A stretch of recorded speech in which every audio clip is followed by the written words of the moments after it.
Everybody comfortable with the temperature in the room?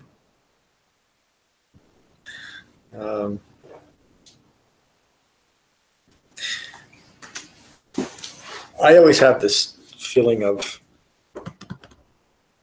just how fortunate I am to have a true and effective meditation practice. It does what it promises.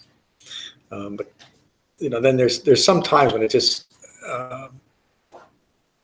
I just have so much gratitude for it. And tonight was one, just sitting quietly and meditating. It's just sometimes such a profound experience, isn't it? We're very fortunate that these teachings are still here, and that this Siddhartha Gautama decided to teach, because he wasn't too sure if it was going to work, but he did. Just to put in context what we'll talk about tonight, the Siddhartha Gautama, the Buddha, awakened to a profound understanding of the nature of suffering, and that suffering in the world originates in and is dependent on ignorance, a very specific ignorance of Four Noble Truths. And that's known as dependent origination. From ignorance to 12 observable causative links, all manner of suffering arises. The second link in that chain of dependencies is that mental fabrications are dependent on ignorance in order to arise. It is those mental fabrications, meaning things that we construct ourselves, we fabricate them. And the Buddha teaches we fabricate them over nothing or out of nothing. Another word for those type of fabrications would be assumptions. Leads to a misunderstanding of who we are, the nature of self. The Buddha used the word anatta to describe that construct that we hold as ourselves, to remind us that it's not a self. Those views are rooted in wrong views, ignorant views, ignorant of Four Noble Truths.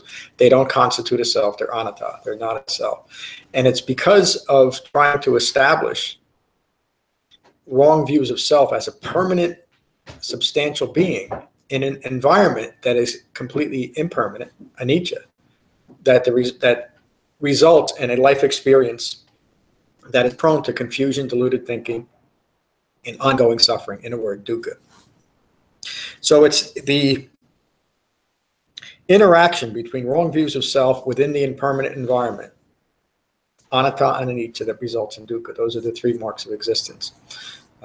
So the Buddha taught Four Noble Truths to bring understanding to that common human problem.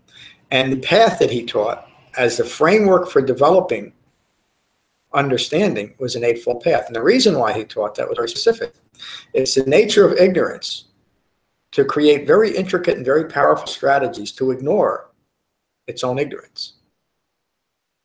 Ongoing ignorance depends on living within an ignorant view or a wrong view of ourselves in relation to the world. So the connection of understanding three marks of existence.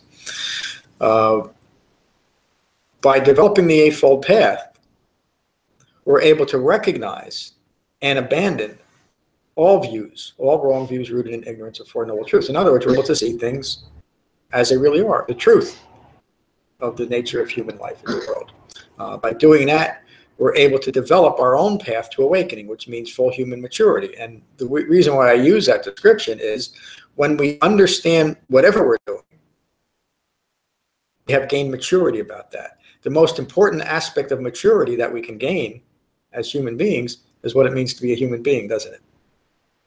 That's what awakening means as it's defined by the Buddha. So I'd like to hear how your developing understanding rooted in Shamatha-Vipassana meditation has been developing, and how you're integrating the framework of the Eightfold Path. And if your answer is none of the above, that's okay too. Because that's what this is about. That's what our Sangha is about, to learn that. If as human beings we didn't have to learn these things, gain knowledge. It's one of the big misnomers of modern Buddhism. There's nothing to gain, there's nothing to do. That's just foolish. But at the end of the year, all of you have been coming for quite a while. I'd really like to hear what you've learned, how you've applied it in your life, the differences it's made.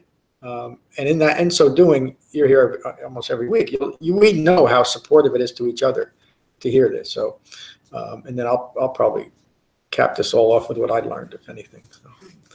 So, And again, ask any questions at all that you have that's Dhamma related. Let's start with Mary Beth. Good to see you tonight. Yeah, me too. Been missing being here, and it's doing great for my home practice for a while and holiday times. Yeah. I realized I've become quite aware of how not my favorite time of year it is. And so, I mean, that kind of connects to one way in which I think meditation helps me is to, like, I liked how you changed the instruction a little bit during meditation today. And it struck me that, like, noticing, I can't remember what you said, something about noticing the arising and dissolving of thoughts and feelings, yeah. and also the breath. So I think that's what you said or something, but Yep. particularly the thoughts and the feelings, because I had been, and I think I noticed that when you said it. Did you say it after the first 5 minutes? Or you just said it at the beginning? No, that was the instructions for the last 5 minutes. Okay. Whatever it was, I had, it helped clue me into the awareness of, thoughts that triggered feelings that then, I wasn't having them 5 minutes later. Yeah. But also the ability to, like, interrupt the feelings. Like, I found myself, my thoughts drifting to, a family member I saw yesterday that I have some worries about. Mm-hmm. And I was able to just, like, interrupt, like, try to feel like, concern. And not that I don't have that, but I don't think it necessarily helps that person to just worry, Yeah, it doesn't. So it's in the moment, and this happened to be during meditation, but, it occurred to me, like, in life, like, instead of worrying about this person, I just immediately kind of interrupted that feeling, and, and in fact, then my thoughts still didn't wander, but my thoughts wandered to the idea of, like, writing this person a letter, that I thought would be, like, make a difference in their life, kind of thing. So instead of, that awareness of the feelings translated into, wow, and and then the thoughts also followed. Well, I don't know if I'll actually do that, and then but that was awareness too of, like, just how my days go by and what I fill my time with. That do I really, like, do meaningful stuff? Oh, and then just to share, like, this is all my thoughts, and then when my thoughts moved on to, it's sort of like somewhat aware thoughts, at least, and awareness that I'm having thoughts, but I still, my mind was wondered to, like, how I have moments of, like, kind of like it seems like, I don't know, I'm using the same word, awareness doesn't seem right, but it is, of, like, almost like a gap between who I sort of think I am and, this great person, and that's not that I'm not, but my actions and my words and, like, sometimes how I treat the people around me or what I do with my day-to-day, my minutes and days, often there's this gap between, how I view myself. And I have this, quite a lot recently, like, it's almost like a, whoa. and it's not bad. It's just, I think for me, meditation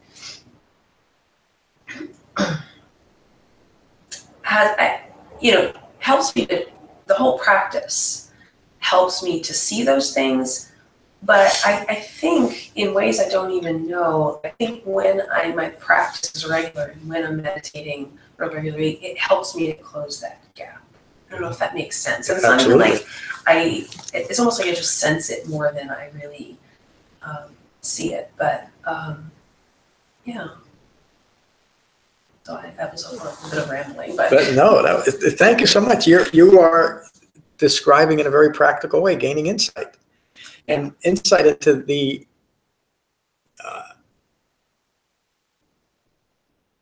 exactly what we're talking about. The idea of this person that you're worried about and the letter you might write, and that is probably a good thing. But when it rises to the level of distraction, which it is, then it's taking you out of what's occurring in the moment, then it creates a problem in your life.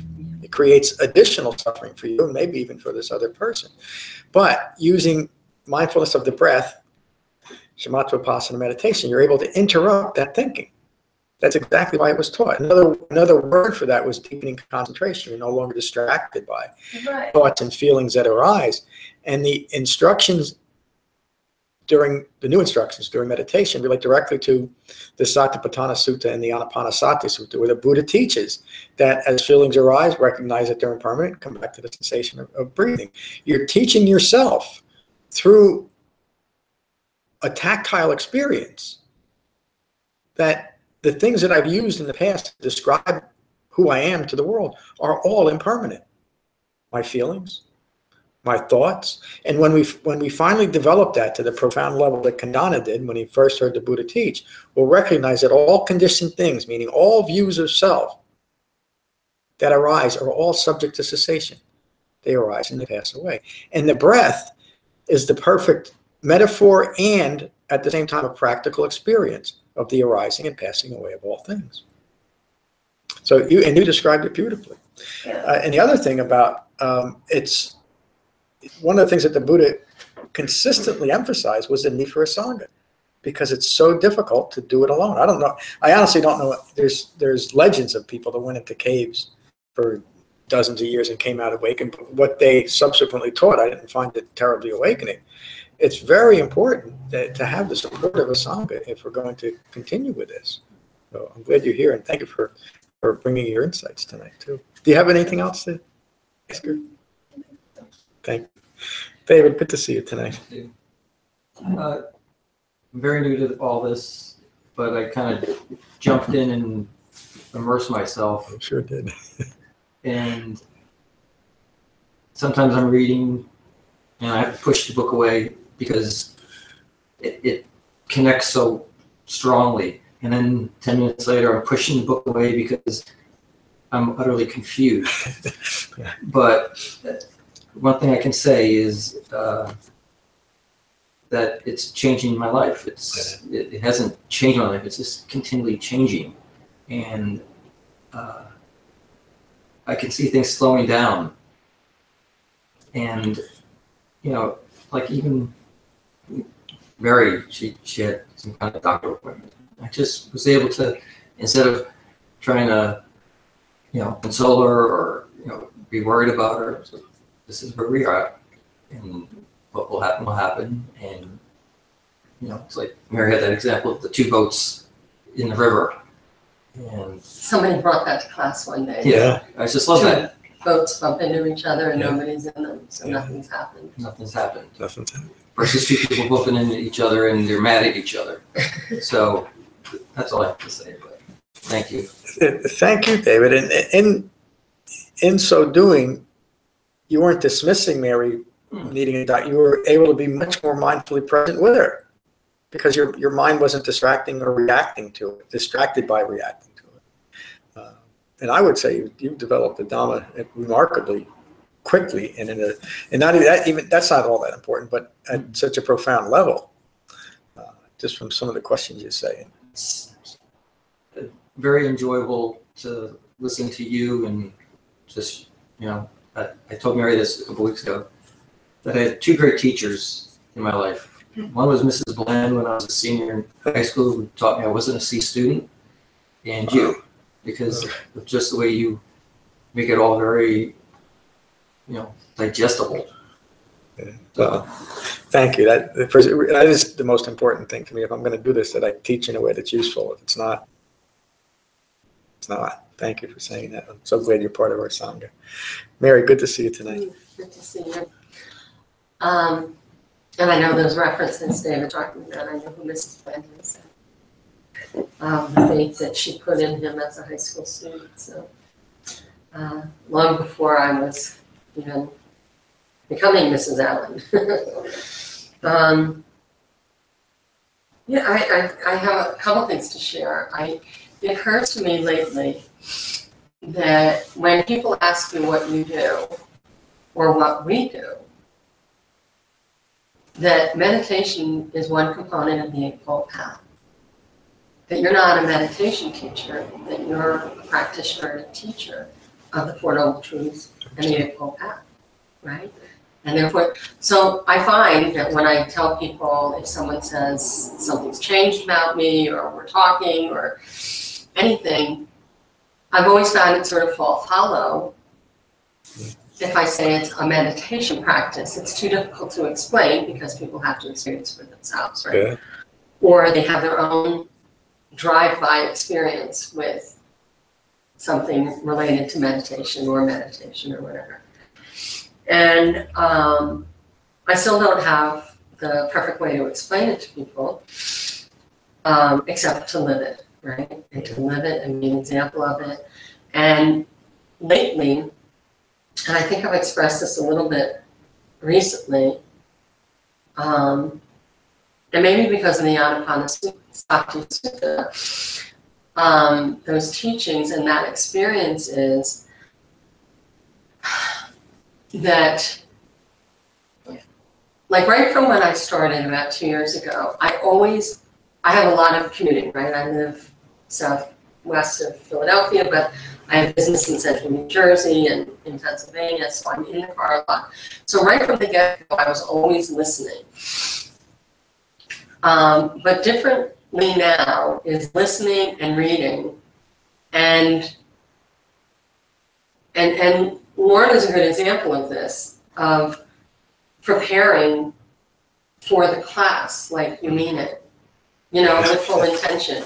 I think for a lot of us, we're so busy, and this is our refuge, and we come here and we say things like, my best meditation is when I'm here, or I'm renewing my practice because I'm here, and all those are, good things, right? But I think recently I've discovered that if you really want to live this, and we all do, on and off the cushion, there's work to be done. And I think you are very gentle in how you, through the Anapanasati Sutta, we're recommending that people read the whole thing, and it's a lot to read. There's time to dedicate. You have to read and walk away and read and walk away. Then you have to talk about it with somebody you can talk about it with, in order to really get it all, because it's the entire Dhamma in that sutta. Well, of course, I could say that about every sutta, but from my personal experience, I am now preparing to be here. And I remember one day I said to Lorna, I said, you just say some of the most beautiful things, and I really appreciate it. And it feels like it's just coming off the cuff. And she said, no, I prepared to come here. I was like, well, that's a good concept. I'm just like blowing in here because I just got out of a meeting and I feel pretty good that I got here in time to be here. And so I'm coming from like corporate America, and then sometimes coming in here and going, bleh. And so I think the benefit of the Sangha is, right, sometimes there are people that are investing in it a little differently than you, that you can learn from, and certainly Lauren is one of those people.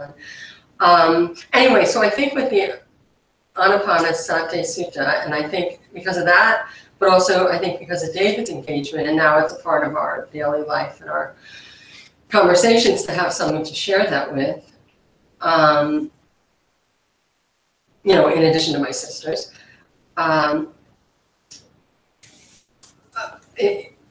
I feel much more of a student of it versus somebody who's coming to meditation once a week, if that makes sense. Yeah, it makes a lot of sense. So I think that would be valuable, for anyone who's, on this journey, is to think about how to do that, because we're all busy and we all have crazy lives, but I think in some ways we're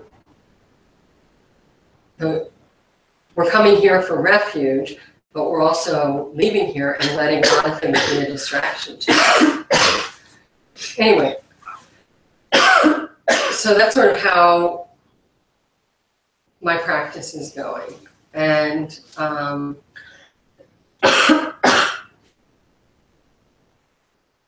anyway, I'm just very grateful. I'm grateful for everything that you're doing. I can't wait to your next book. I can't wait for my next retreat.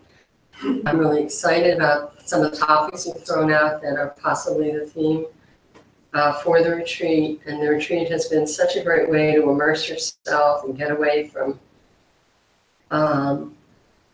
you know, I'm no less busy or more busy than anyone else, and it's such a great way to get away. So and then the other thing is, I hope in 2018, we almost had a near experience with bringing our daughters here tonight. Wow. Because we were all in Frenchtown at my sister's for another family get together. But I look forward to 2018 to bringing my 2 daughters here as well. So yeah, they know how important this is to our lives, and they can see the change in our lives for the better. So Wow. That's great. That last, just that your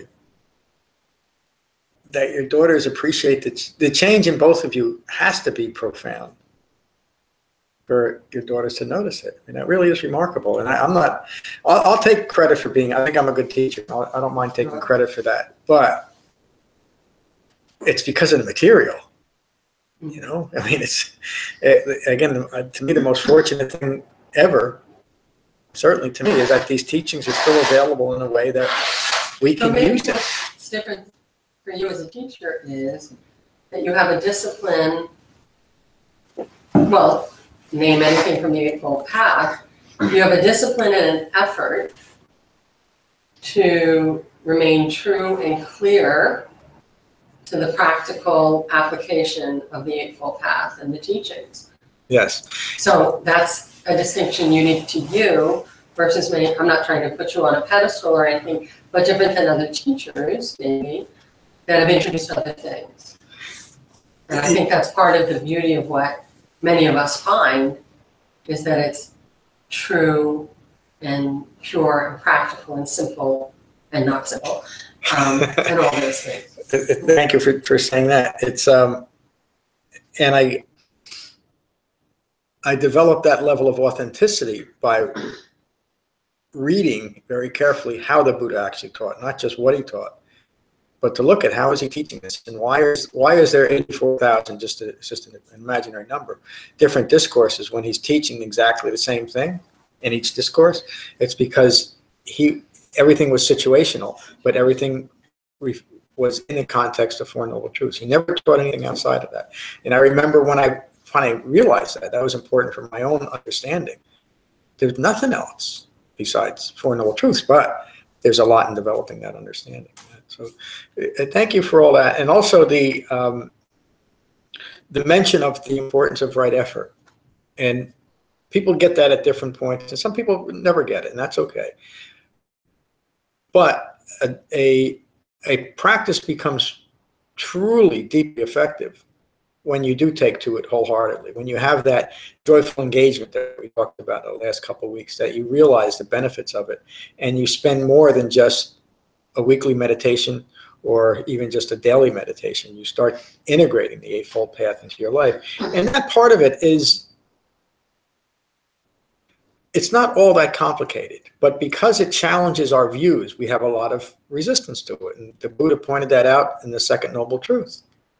And the nature of ignorance, to ignore its own ignorance and create all these strategies. I'm too busy, I'm too far away, it's too cold, the kids are crying, whatever it might be. Those are all aspects of, or all strategies we use to ignore our own ignorance rather than take to the Dhamma practice. And they're reasonable. They're understandable, and they'll keep us all from awakening if we give into them. It seems like it's a scale, and I sound like Helen right now, an analogy.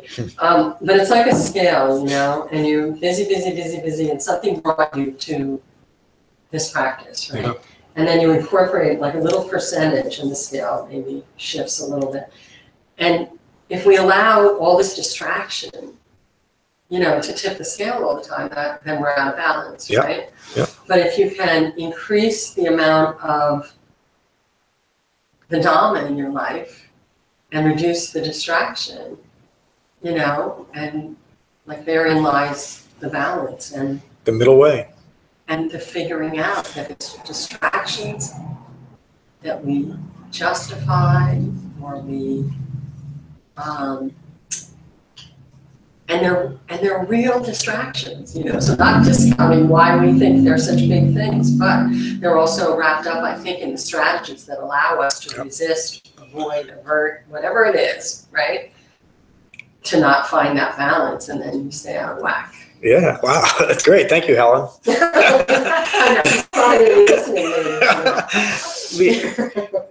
mean, that really is, that's the essence of it. It is distractions. That's why we need a meditation. That's why the Buddha taught a meditation method that deepens concentration and doesn't get into. Remember, the Buddha practiced and mastered these two other common meditation techniques that were more about having manufactured so-called mystical experiences. And he said, basically, that's not it. That's foolish. I need a meditation practice that will teach me how to concentrate my distracted mind. And that's exactly what he came up with this meditation method, and as he taught in the 4 foundations of mindfulness in the Anapanasati Sutta, to deepen our concentration so that we're not distracted by our own wrong views. Beautiful. Thank you. Thank you. Diane, good to see you tonight. It's good to be here.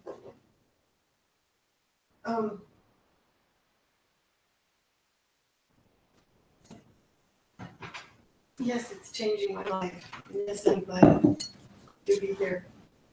And to have been on sort of the ground level with you and seeing your teaching grow over the years. It's just it's something I'm very grateful for.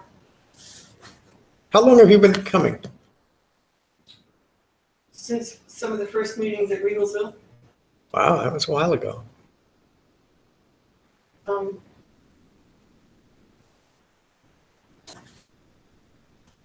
I don't know whether it's my age or a thicker ego or something that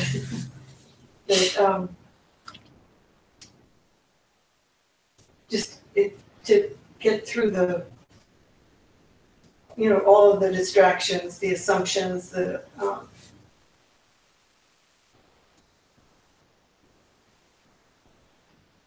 is difficult. This is not an easy path. I find days and weeks where it's extremely difficult. But one of the things that it's the concentration that I have is that I've learned to stay with me and not the ego me or the I making me, but just to stay with the process, I guess is more like it. And usually I would find before meditation, I would find a way to distract myself from the uncomfortable feelings and thoughts that were coming up and abandon myself. And I really don't relish or look forward joyfully to these moments of insanity that I experience as I go through the process. But yet at the same time, when those disturbances to my status quo, to the conditioned thinking, occur anymore, there is almost a welcoming attending the feelings rather than a dread.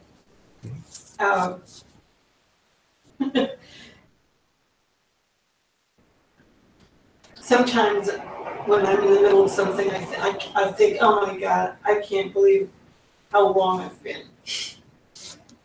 And thank goodness you keep saying, be gentle with yourself. And those words come to me when I'm feeling like that, and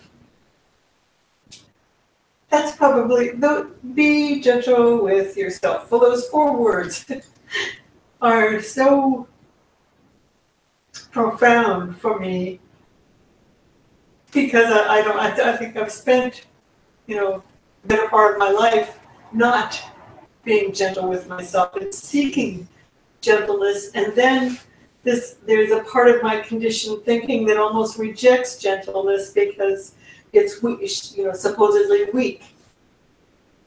And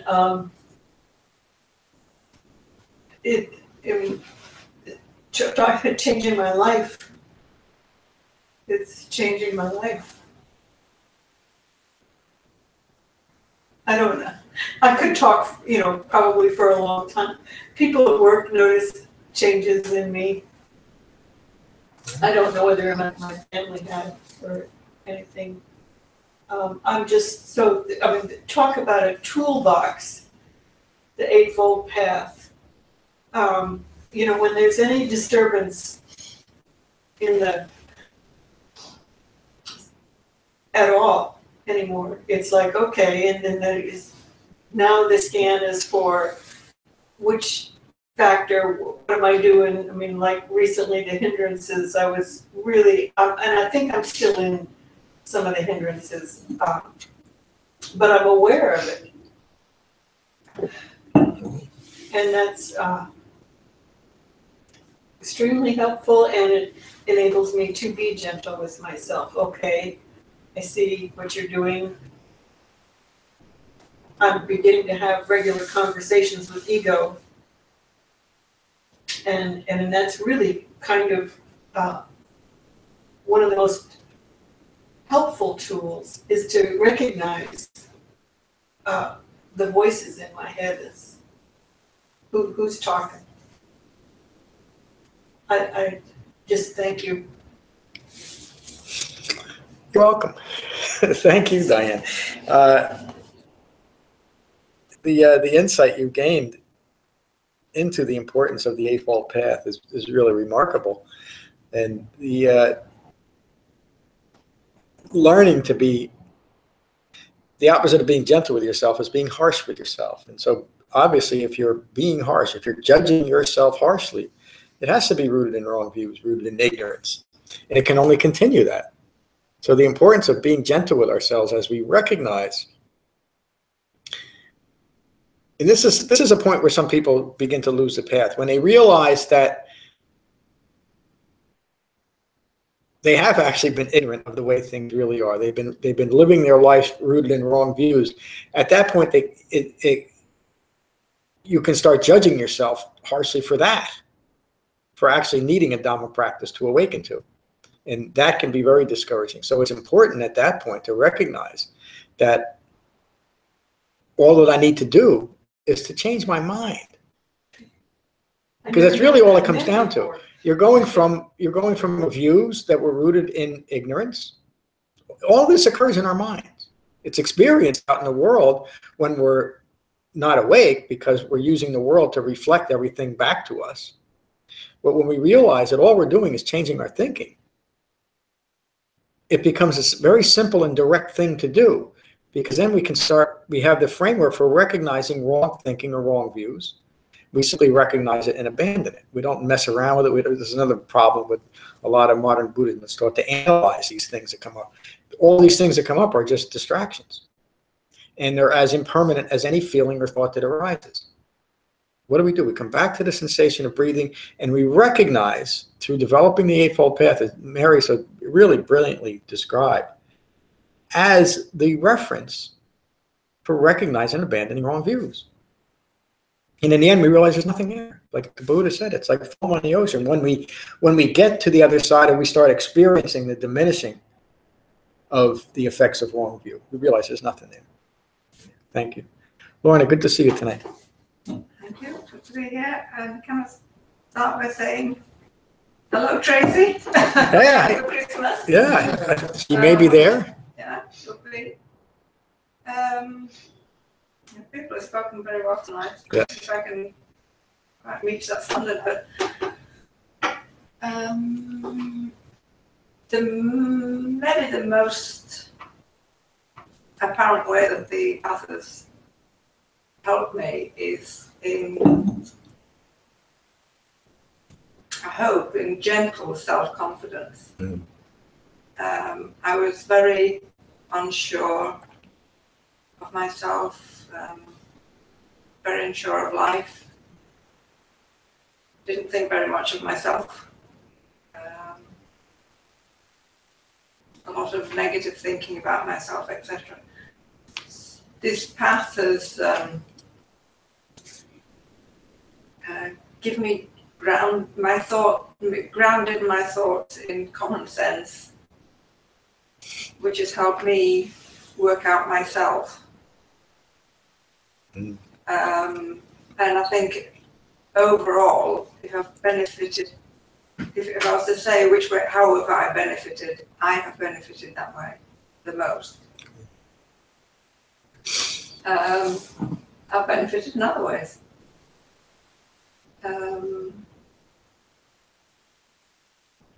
I'm probably a bit more fortunate than some people that I've actually had a big change in life.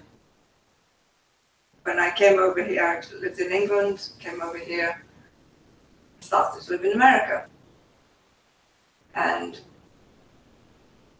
what that does, which I've come to realize is inadvertently, you just drop all your old thinking of how life should be, and you start thinking in another culture, another way, another culture, another community, different housing, different everything sort of, well, everything's different, but there's a lot of different things. And when I can remember when I was in England, I was very rooted in how English people thought, and how you lived, how the standards and all that sort of stuff. You're just rooted in the culture. That's how you think. And then I moved to another country, moved to another culture, and you choose change. Well, that is anatta. I mean, that it is impermanent. An example of how impermanent anatta is. I mean, I just said when I lived in England, this is my life, this is how I am, this is it. So I have had a practical experience of seeing that anatta is just a pile of thoughts. It's just a pile of thoughts. That we're hanging on to. I'm sorry? Yeah. That we're hanging on to. They were hanging on to. It's just a pile of thoughts, yeah. So I actually have had that experience, and I can see it in my own life. So you'd think I'd be really into this, but I still find it hard to get rid of my thoughts. But anyway, what is it? Five clinging aggregates that we used to make up the. I sometimes think of the 5 clinging aggregates. I probably have a lot. Well, I have a lot of work to do in each of them, but form. I still think this is it. My body is me. I'm working on it, thinking about it, understand how impermanent it is, understand the Buddha's teachings, but to break yourself away from thinking of yourself as the 5 clinging aggregates is very hard. And understanding that we have this. We think that with this character that we're not. It's just bone and water. It's just not there. So I struggle and get a bit frustrated about it now and again. And then I think about 12 clinging aggregates. To me, the most important part of the 12 clinging aggregates is the first 2 words. From ignorance. Are you talking about dependent origination? Dependent origination, sorry. Yeah. The 12 steps of dependent origination. I think that then you can forgive yourself. That is the forgiveness in the Dhamma. That we are born ignorant of dependent origination of the Buddha's teachings, what he worked out. So I often just think we are just be gentle with yourself because we are born ignorant of what the Buddha understood. So that's where that comes in. Some of the sutras you teach are very good. Fire Sutta, I think, is outstanding. Just explaining society. Yeah. I think it's just an outstanding sutta. Also, the water, The Alagadapama Sutta, the water snakes. Water snake as well, Yeah. which you don't refer to very often, but I will now. as Mary was saying, that it's difficult to explain the Dhamma. If you know, to say what do we do here, what do we talk about, what do, you know. And we're keen to say, well, we meditate. Well, yeah, I didn't say that, but it's difficult to explain, you know. And I often think of the water snake is the sutta to be cautious of explaining the Dharma to somebody, because if you explain what it is, they get locked on that theme, and then they miss everything else, you know. So I think the water snake is advising us to be cautious by explaining the Dharma when you've 10 minutes to talk to somebody, and there's other conversations going around. You know, it's almost impossible. It is. And there's another sutta, I forgot what it was. I had to mention. Anyway, in a general sense, doing meditation, I'm always very finicky about doing that. I tend to listen to the talks before coming to class, so I have an idea what you're going to talk about.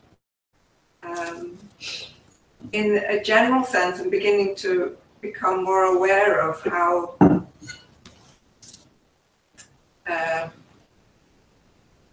finicky and finicky and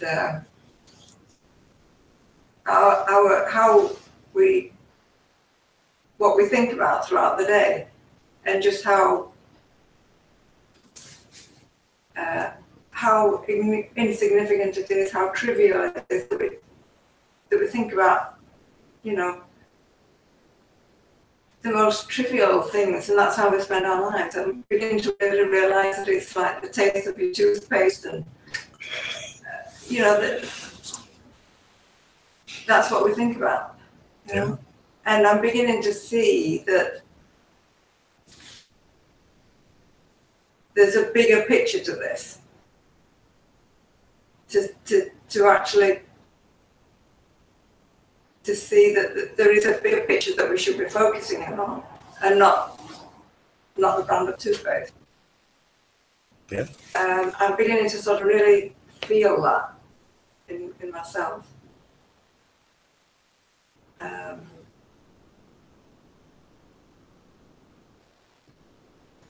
think that's all I can just sort of put my finger on right now.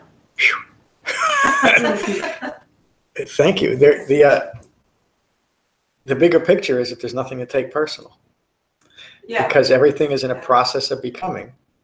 And that points to the first aggregate of form. It doesn't mean that it doesn't mean that we don't have a physical body. That's ridiculous, although some schools would teach that.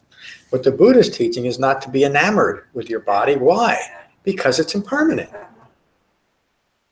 It's a vehicle for developing awakening within.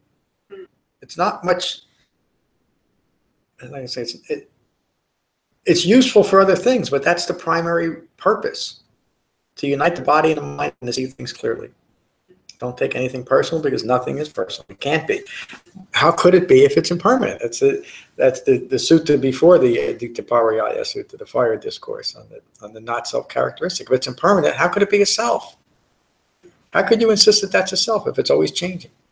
And that points directly to the development of understanding the three marks of existence in this present moment. And when we profoundly understand that, and all of you have expressed it in different ways, we understand that I am in a constant process of becoming. So what am I going to become? Am I going to not put the right effort in and continue to become more ignorant? Or am I going to put the effort in and become awakened? And that really is the choice that we have, that the framework of the Eightfold Path allows us to see and follow towards awakening. So boy, what a... Can I just have Sure. just a minute about the Sangha? Obviously, you do find the comments that other Sangha members make very helpful than I do. And they describe things in their way, and you sometimes do get a clearer picture of other people speaking about it. Yeah. Also, I wouldn't know where to go to find people who I sort of like and respect. I wouldn't know where to go in the world other than this room to find people that I like and respect as much as I like and respect, in a general sense, our Sangha members. I think it's, I don't know if we're all sort of like-minded or what it is, but and not a quality of, but I don't mean to say it like that, but it's, I think they're great people. I think they're great people, and I really like our Sangha members. You know, I only meet them here, and I only listen to the comments. You kind of get a feeling for who they are, and I think they're great. I think they're great people. Thank you. I feel the same way. It's I think I was saying this to Matt the other day. It is remarkable, the Sangha that's come together and the regulars, that to a person, I'm honored to know each and every one of you, not just in this room, you know. And that really is remarkable. We are almost to a person, maybe to a person, so supportive of each other, and that really is remarkable. I was a part of different temples and sanghas, and there was never any of this. It really wasn't. You know, in fact, it was more like a social thing than anything else. But I think we are so focused on the Buddha's teaching that true compassion really just flows from that. And it really is remarkable. So again, tonight was really a remarkable class too. It kind of unfolded the way I was. Just the way I was clinging to that. Liz and Helen send their love. I hope to see him next week. Family in from New England. Yeah. Again, thank you all. Next week we're going to start the Truth of Happiness course again. Probably for around 12 weeks, depending on how the weather affects the classes. But I think you all have a book to refer to, and that's always just it's an interesting thing for me to see from the first time we went through this as a Sangha, which I think was 3 years ago, to now, and how those that have stayed with it have really developed it just the way the Buddha intended. That, I used the word for the third time. That's remarkable too. Thank you. And I'll have the registration up for the next retreat right after the first of the year, and there'll be a lot of the Satipatthana and the Anapanasati Sutta is going to be incorporated more into the retreat than our last retreat. So we can join for that. So let's finish with Metta. Are there any other questions or comments before we finish? All right, thank you. So let's finish with Metta. You could find your relaxed meditative posture. And gently close your eyes and gently close your mouths. And again, take a moment to become mindful of the sensation of breathing in your body, and be mindful of your in-breath and your out-breath. And these are the Buddha's words on Metta from the Karaniya Metta Sutta. This is what should be done by one who is skilled in goodness and who knows the path of peace. Let them be able and upright, straightforward and gentle in speech, humble and not conceited, contented and easily satisfied, unburdened with duties and frugal in their ways, peaceful and calm and wise and skillful, not proud or demanding in nature. Let them not do the slightest thing that the wise would later reprove. Wishing in gladness and in safety, may all beings be at ease. Whatever living beings there may be, whether they are weak or strong, omitting none, the great or mighty, medium, short, or small, the seen and the unseen, those living near and far away, those born and to be born, may all beings be at ease. Let none deceive another or despise any being in any state, Let none through anger or ill will wish harm upon another. Even as a mother protects with her life her child, her only child, so with a boundless heart should one cherish all living beings.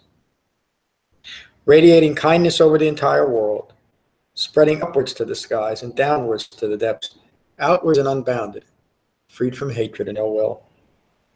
Whether standing or walking, seated or lying down, free from drowsiness, one should sustain this recollection. This is said to be the sublime abiding. By not holding to fixed views, the pure-hearted one, having clarity of vision, being freed from all sense desires, is not born again into this world. Thank you all for a wonderful class. Peace.